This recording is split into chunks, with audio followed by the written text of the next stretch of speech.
Hello, this is Dr. Michael Wehrle of the Wehrle Implant Immersion course. And this is a little history that I've put together because I get asked so often, why we built up this place and what the history is and why we did what we did. So here we go. The first off, we chose Puebla, Mexico, because that's where I went on my first mission trip after I came to Christ, and I loved it. This is an active volcano in the background, Popo.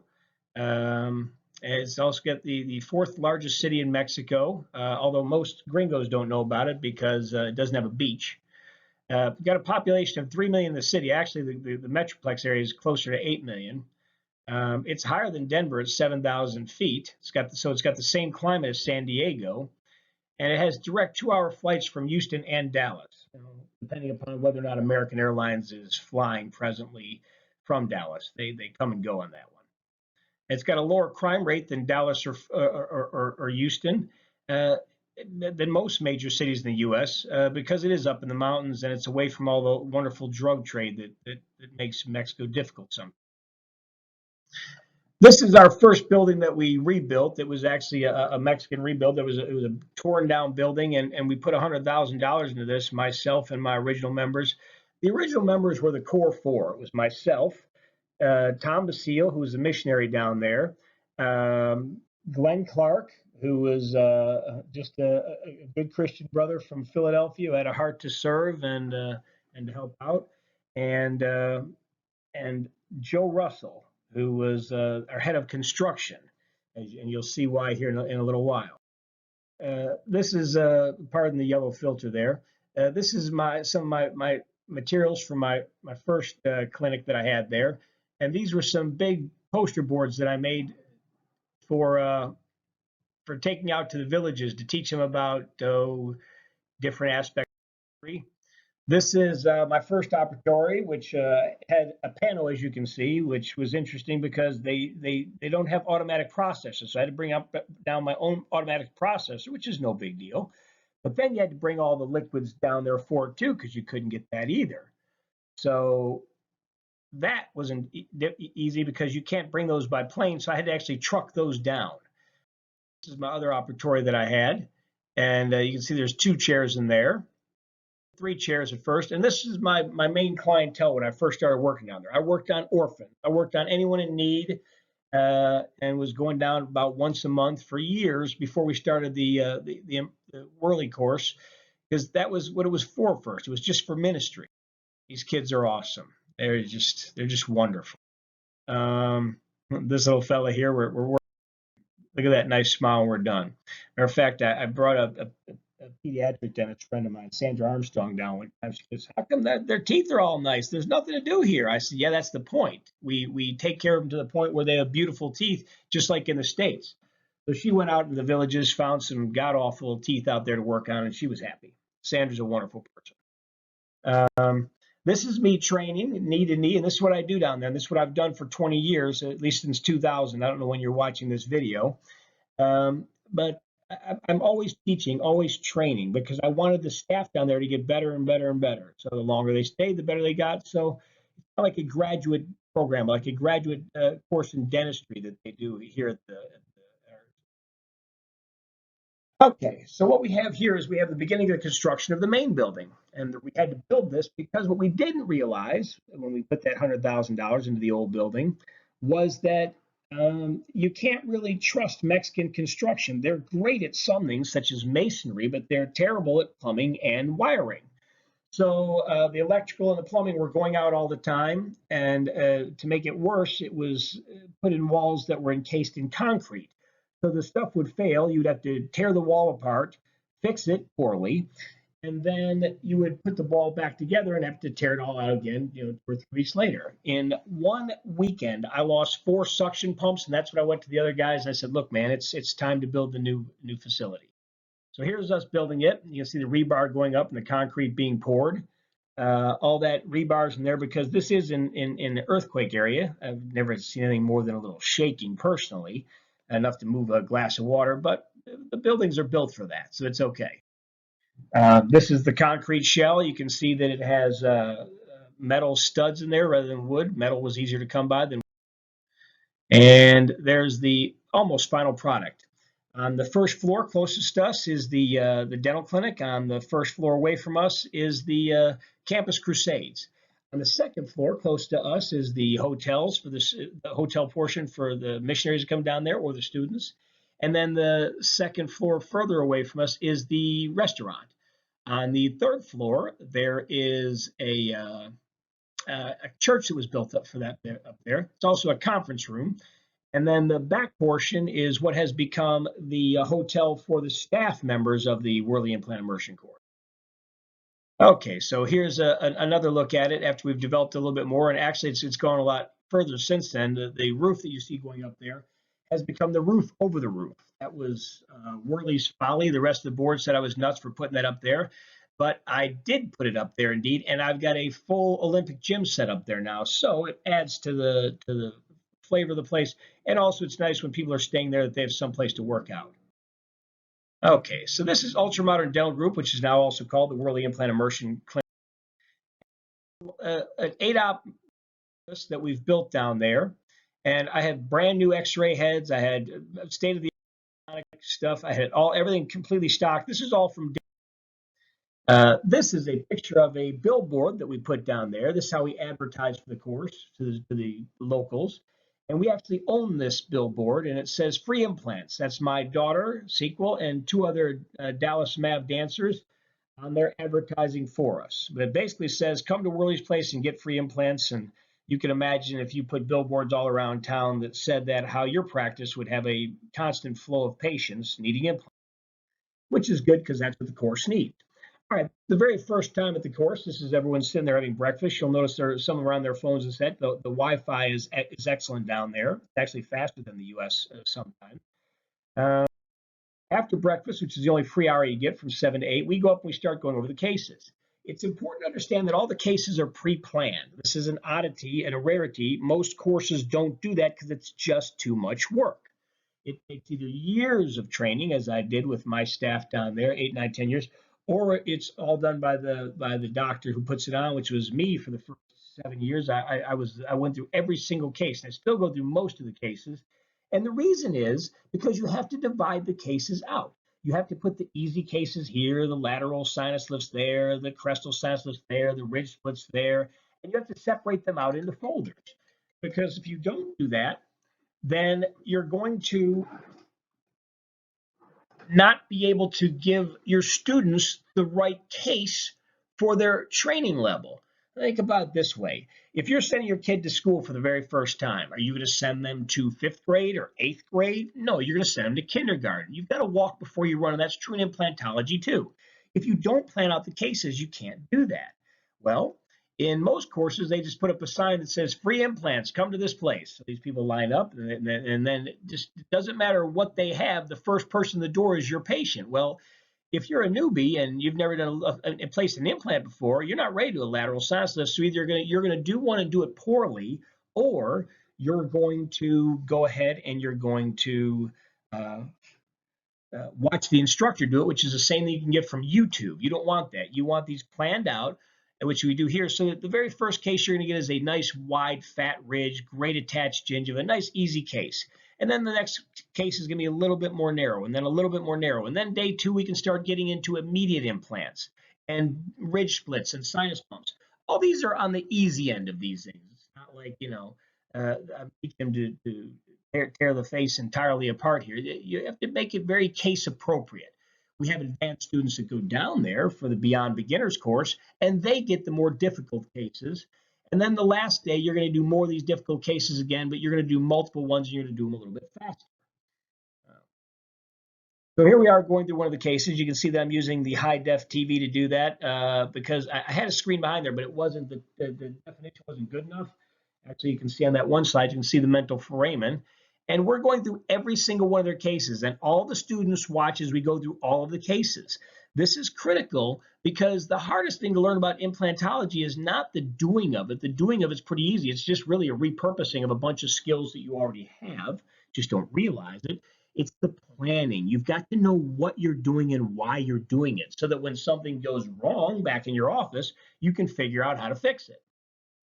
Okay, so when we're doing all that and we're going over the cases with the students, downstairs, my wonderful staff getting my patients ready, pre-medicating them, having them swish and rinse, and taking CBCTs if we need to. This is my first CBCT I had down there. It was an Index 700, and I now have a VOTEC down there as well. And I would not put on the course and take and have it, because if you're not using a CBCT to do implantology, at least, not saying you have to own one, but it's great to own one, but at least to have a scan before, and you're really not doing it the way that you should be doing it. You really need to have a CBCT, and if you're training it, you need multiple CBCTs, because we have so many of them going at the same time. Just one CBCT wasn't enough, and the VOTEC has turned out to be a blessing. But here's the real blessing, or the real stars of the program. It's the people down there. They are so hardy and so tough and so pleasant to work on. You'll work on somebody 3 days in a row. You'll feel like you've beaten them up, and all they'll do is hug your neck and thank you as they walk out. This lovely woman here owns a coffee plantation. We redid half her mouth, and we gave her a couple lateral sinus lifts even on the upper. And she still stops by occasionally and brings us coffee. We've developed a wonderful reputation down there, such that now people are coming from multiple states away to have us work on them, especially if they have problems. I didn't realize when I started this program how this would develop, but it's been a blessing, and it's been wonderful to see what God's done with it. Excuse me. So this is we follow sterile technique when we're down there. This is the very first one, so that we had the computer units were off to the side. They were laptops. Now we've got them mounted in every room, desktop versions, so that right behind the patient's head, you've got the CBC playing. This is my wonderful staff members. These are my assistants that come down from the States with me and help out. I have all sorts of bilingual assistants that come down and help out, so that, because they know how the course is to be run, and they know how I want to do things, because everything has to be run perfect, whether it's in Mexico or the U.S. There is no corner cutting when we work down there. We restore all of these cases. We treat all our patients with the same respect that you would in your own practice. This is Mark Musso and Robert Adair working on their first patient. And what you can't see off the screen there is the instructor right over their shoulder, because the entire time it's a 2-to-1 ratio, and the instructor stays right over your shoulder, because there's so much that you have to learn when you're first starting out, and I get a lot of newbies. And what can happen here is Robert's going to place an implant while Mark assists, and Mark's going to place an implant while Robert assists. So you're doing one and then assisting on one the whole time over your shoulder. We take guide pin shots. CBCTs are the guide pin shot, because there's so much to be learned for this from that, and that keeps us out of trouble down there. We don't have a lot of paresthesias and things like that. I mean, I'm not going to say that we never have any. It's like anyone doing implantology. That just isn't being genuine if you say that. But we minimize the problems down there by making sure and follow the very simple rule of carpentry. That is, measure twice and cut once. This is what these knuckleheads did after they placed their first implants. That was their own pictures. I didn't have them pose this. This is how you feel when you place your first implants, especially as a general dentist. I can't say it loud enough for long enough that general dentists should be placing their own implants. Maybe not all of them. There's definitely a role for the specialists. I'm not trying to cut the specialists out. They definitely should be placing implants. But since there's always going to be some general dentists that are never going to place implants, so you definitely need the specialist for this. But for general dentists that want to do it and receive the proper training, I think it's an absolutely integral part to the practice. This is a little letter that Robert wrote me after he'd already taken the course and taken another course and beyond beginners, and he was coming down for another course. He said, "You know what? I'm going to have to retire." And he's telling me that Cliff is going to take his place here. Cliff was our first legacy. That's his nephew that came down and took it. Robert was the very first student I ever had, wrote me a check, and I told him, I said, "You're my first student." He goes, "That's all right. I want you to save my dental career. I'm getting burnt out, and I got to find something, to light that fire again. And you're it." So this is my first check telling me, putting that kind of burden on me. I was like, okay, I'll see what I can do. He went down, he had a great time. And it really reinvigorated his practice, went back, bought a CBCT, and finished on a really high note in his practice. And it's been a blessing helping people to do this, helping people to add this to their dental war chest, so that they can become better dentists and do better dentistry for their patients. And Robert's certainly was a blessing. This is Sam, one of my longest tenured doctors down there, and he's taking a final CBCT of 3 implantable plates that's probably done on a Saturday. And then we go right upstairs, and we immediately after the cases are over, we try and keep them timed so they run together, and then we are downstairs, upstairs. So it's a practical thing. As we're upstairs going over the cases we just did, they're downstairs and they're cleaning up the entire place and getting it reset, getting the new patients in, giving post-op instructions, that kind of thing. This is critical. And most courses don't do that. They'll say they do it, but they don't do it because they just get too busy. First off, they aren't going to do it as a team. They do it individually if they do it at all. Second, if they do it, they often do it like the last night. I'm telling you, after one day goes by, and you'll learn this if you've ever done a course, you can't remember what you did the first day because so much is coming at you so fast. So to me, it's absolutely critical that we go over the cases immediately after they're done, and everybody again goes through their case. They get to talk about it and talk to each other. So it becomes a shared experience so that the doctors, all of the students, are learning from all of the cases. So when you're down there and you're one of 14 students, and you're doing 10 implants each, you're going to actually experience about 140 implants, not just 10 or 14 to your learning process. These are my wonderful first students, Mark Boren and Tina and Dina, just having a great time down there because it is such a course, and it's fun just from the learning aspect.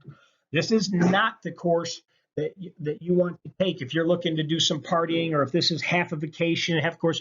This is like a boot camp, is what I've been told. But the joy is in learning. I think if you're leaving your practice and you're leaving your families, that you want to come down there and learn as much as possible. So we go from 7 in the morning until 10 at night. And I tell people that, and they're always like, oh, not really. Yes, we do, if not later. And the first hour from breakfast from 7 to 8 is the only free hour you have. After that, you're either placing implants or learning about implants the entire time. In this case, this is a more advanced case where there's multiple implants going in. It's probably an evening case on the looks of it.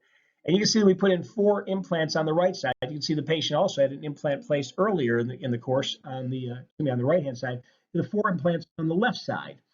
And that's the kind of stuff that you can see, and you can see how well they're spaced out, and that's what we're trying to teach, is stuff that you can go back to your office and actually apply when you. The last day, we go out to dinner, and that's the one time where I'll let them cut loose, and I give them a very nice steak dinner, and they can drink all they want. I'm the designated driver along with some of the drivers that I have with me, and I make sure that they all get back safe because the next day they're going to be on a plane. You can't do it when you're going to do 15-hour days of dentistry the next day. But the last night is really fun, and it really builds up to it, actually. It's kind of fun because it is so intense for the first 3 days that by the time you get to this, it really is an enjoyable time. That's Eddie Lorenz on the left with the blanket around him. You'll notice he's the only man with a blanket around him. He's got, I noticed they were all cold, so I bought them all blankets so that they wouldn't be cold, because it is kind of cool up there in the mountains at night. And there's Steve McEnany on the picture on the right. Those are my 2 original instructors who helped me to create all this. They're wonderful. And this is the redhead in the middle there is my beautiful wife, Tammy. And this is what's become a tradition for us. After the dinner, we all stop on the steps outside and we take a picture. The other thing that's become a tradition too, and it's something that's different about the course, is, as you can see, there's a lot of camaraderie there. Well, when we come back, we continue that with study clubs in 5 different cities now. My study club is even online. We actually we Skype it out to people so that they can. So I have a ton of people coming, actually watching from different cities. I'm in Dallas, Fort Worth, by the way. We also stay connected by emails and phone calls, because when you get back to your office, invariably you're going to have some sort of question, either right away, a lot of them, or when even a year later, a case will fail or something will happen, and you'll want advice on it. So I do a lot of work with the students even afterwards, and that's a very different thing from a lot of courses. You go to the Dominican, you're trying to call back the Dominican to find your instructor. It's probably not going to happen. If you can't reach me, you're just not trying. Between the phone calls, the emails, Eddie even flew in once to somebody's office in another city and did a sinus lift for him. That's the kind of service we give at Wehrle Implant Immersion Course, because it matters to me that you learn, and it matters to me that you get it right, and it matters to me that your patients get the best care possible. So if you want to be part of this team, then just go ahead to wiic.org, WIIC.org, and sign up for a class. If you've already taken a class, then sign up for Beyond Beginners. And if you aren't going to take with somebody else, your general dentist, just jump in there somewhere and start taking the right training so that you can place implants properly. I guarantee you it'll change your dental practice, and it'll change your business life. Thank you very much, and goodbye.